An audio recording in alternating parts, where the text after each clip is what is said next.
We are living in a wild time, right? There are endless productivity hacks and AI tools out there, all promising to make us superhuman. But what if I told you the real secret to mastering your time isn't about doing more, but about working smarter with the brain you already have? Today, we're going to build a time management system that's made for the real world, a world full of distractions and, yeah, even AI. This quote from the channel Simple Actually, just wow, it hits home, doesn't it? It perfectly sums up that feeling of trying so hard to follow some flawless schedule you saw online, only to end up feeling totally exhausted and behind. If you've ever felt that way, trust me, you are not alone and you're in exactly the right place. Ah, yes, the perfect morning routine. You've seen it, I've seen it, it looks incredible on Instagram, but let's get real for a second. Who is actually doing all of this every single day? Trying to live up to this list is basically a recipe for burnout before you've even had your first cup of coffee. It's just an overwhelming standard that isn't built for real human beings. And that right there, that's the heart of the problem. We build these routines for an idealized, super productive version of ourselves who never gets tired and somehow has 26 hours in a day. But that's not us, is it? Our real routines have to account for our actual energy levels, for unexpected interruptions, and for the simple fact that we're human. So if we all kind of know these rigid schedules are a train wreck waiting to happen, why do we keep falling for them? Well, it's not a personal failure, it's a design flaw. The answer is actually in a couple of really powerful psychological principles that are working against us right from the start. First up, we've got Parkinson's Law. This one is a total game changer. It basically says that if you give yourself a whole week to do a 2-hour task, that task will magically inflate with stress and complexity to fill up that entire week. Sound familiar? And check this out, this makes it so clear. Dina Liu gives this perfect example. You get a whole month to write a paper, and it somehow takes you 20 hours. Next semester, a similar paper is due tomorrow, and you miraculously get it done in 5 hours. That's not magic, my friends. That is Parkinson's Law in full effect. Tight, self-imposed deadlines create focus. And here's the second major flaw in these rigid plans. We are just awful, truly terrible, at guessing how long things will actually take. Like Carl Pauline points out, that quick 10-minute email can so easily blow up into a 30-minute research project. When your entire day is scheduled down to the minute, one tiny miscalculation can just derail everything. Okay, so if planning by the minute is doomed to fail, what's the alternative? This is where we make the big mindset shift. We need to stop planning our days like we're robots and start planning them like we're humans. And that means we plan for our energy, not just our time. Just let that sink in for a second. If you're feeling tired and unproductive, the problem isn't your discipline, it's your system. You're probably fighting against your body's natural rhythms instead of working with them. So here's the deal. Let's build a system that actually flows with your energy. Okay, the very first step in building our new system is to declutter our calendars. And to do that, we have to get ruthless about what earns a time slot. An event is a hard commitment. It's a non-negotiable appointment, like a client meeting or a doctor's appointment. If it's not set in stone, it doesn't belong in your calendar, at least not yet. A task, on the other hand, is flexible. It's something that needs to get done today for sure, but it really doesn't matter if you do it at 9 a.m. or 3 p.m. This one little distinction is the absolute key to decluttering your calendar and your mind.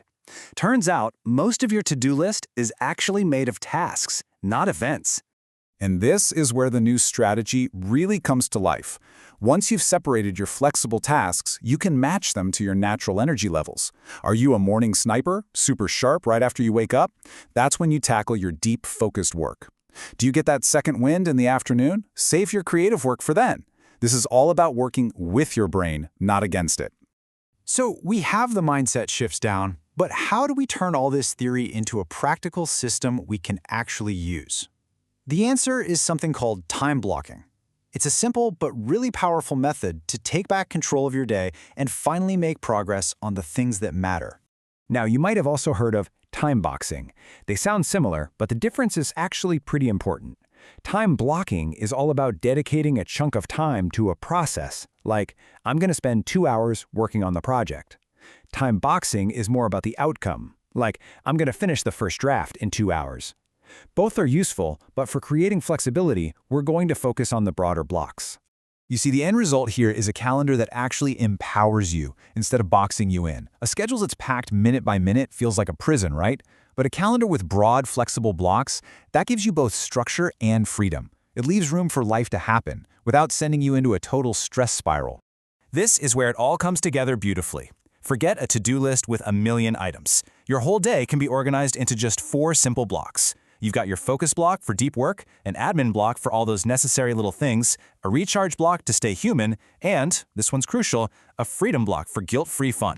The best part? You can arrange these blocks however you want to match your energy each day. It's like building your perfect day every single day. All right, here's a pro tip that's going to supercharge this whole method.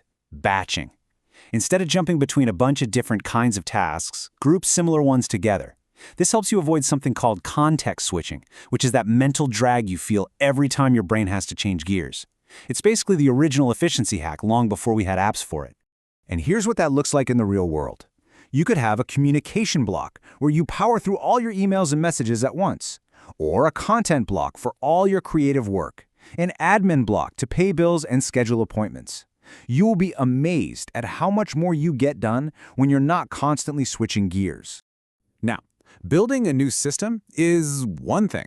Making it actually stick is a whole other challenge. So how do we make sure this new, flexible routine becomes a lasting habit? We have to be ready to fight back against the common enemies of consistency. And here they are, the 3 big routine killers. First, perfectionism. You gotta let it go. A messy routine that you do every day is infinitely better than a perfect one you do twice. Second, comparison. Stop looking at someone else's highlight reel, especially when AI can generate flawless ones, and build a routine that works for your life. And finally, guilt. You're gonna miss a day. It happens. The key is to just reset and start again tomorrow. No drama. You only fail if you stop trying. So let's wrap this up with your anti-fluff action plan. Number 1, plan for your energy, not just the clock. Number 2, use broad time blocks like focus, admin, and recharge. Number 3, keep your calendar sacred, only fixed events belong there. And number 4, always leave room for life. And that brings us to the most important part of this whole thing, taking action.